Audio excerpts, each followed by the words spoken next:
ഉടുമ്പൻചോലയിൽ ഇടതുപക്ഷം മികച്ച വിജയം നേടുമെന്നും ഇടുക്കിയിൽ റോഷി അഗസ്റ്റിന്റെ വിജയം ഉറപ്പാണെന്നും കേരള കോൺഗ്രസ് സംസ്ഥാന കമ്മിറ്റി അംഗം ജിൻസൺ പവത്ത് സംസ്ഥാനത്ത് 85-ലധികം സീറ്റുകൾ നേടി LDF ഭരണ തുടർച്ച നടത്തുമെന്നും അദ്ദേഹം ഉടുമ്പൻചോലയിൽ പറഞ്ഞു. ഉടുമ്പൻചോല നിയോജകമണ്ഡലത്തിൽ കഴിഞ്ഞ 25 വർഷക്കാലമായിട്ട് ഇടതുപക്ഷ മുന്നണി നടപ്പാക്കിയിരിക്കുന്ന വികസന പ്രവർത്തനങ്ങൾ അത് ഈ തിരഞ്ഞെടുപ്പിൽ ഇടതുപക്ഷ മുന്നണിക്ക് അനുകൂലമായിട്ടുള്ള വോട്ടായിട്ട് മാറുമെന്നുള്ള കാര്യത്തിൽ യാതൊരു സംശയവുമില്ല. ഇടുക്കിയെ സംബന്ധിച്ച് പറയുമ്പോൾ ഇടുക്കിയിൽ റോഷി അഗസ്റ്റിന് ഈ പ്രാവശ്യം വിജയിക്കുമെന്നുള്ള കാര്യത്തിലും ഒരു തർക്കമില്ല. കാരണം എന്താണെന്ന് ചോദിച്ചാൽ അദ്ദേഹം ഇടുക്കിയെ മിടുക്കിയാക്കിയത് അദ്ദേഹമാണ്.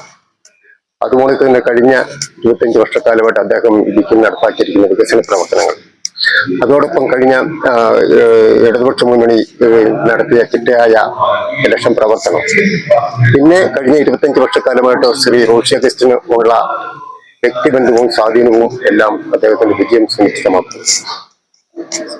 സംസ്ഥാന തലത്തിൽ നോക്കുകയാണെങ്കിൽ ഇടതുപക്ഷ മുന്നണി വീണ്ടും അധികാരത്തിൽ വരുമെന്നുള്ള കാര്യത്തിൽ യാതൊരുവിധ തർക്കവുമില്ല.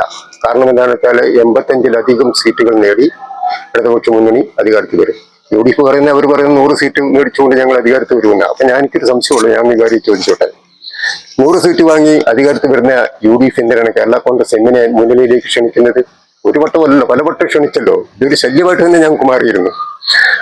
ഞങ്ങളും കൂടെ ചെന്നാൽ പോലും കേരള നിയമസഭയിൽ 71 പറഞ്ഞ നമ്പർ തികയില്ല എന്നുള്ള ബോധ്യം UDFന്റെ നേതാക്കന്മാർക്കുണ്ട്. അതുകൊണ്ടല്ലേ അവർ CPI കൂടെ ഈ UDF മുന്നണിയിലേക്ക് ക്ഷണിച്ചതിന്റെ കാരണം.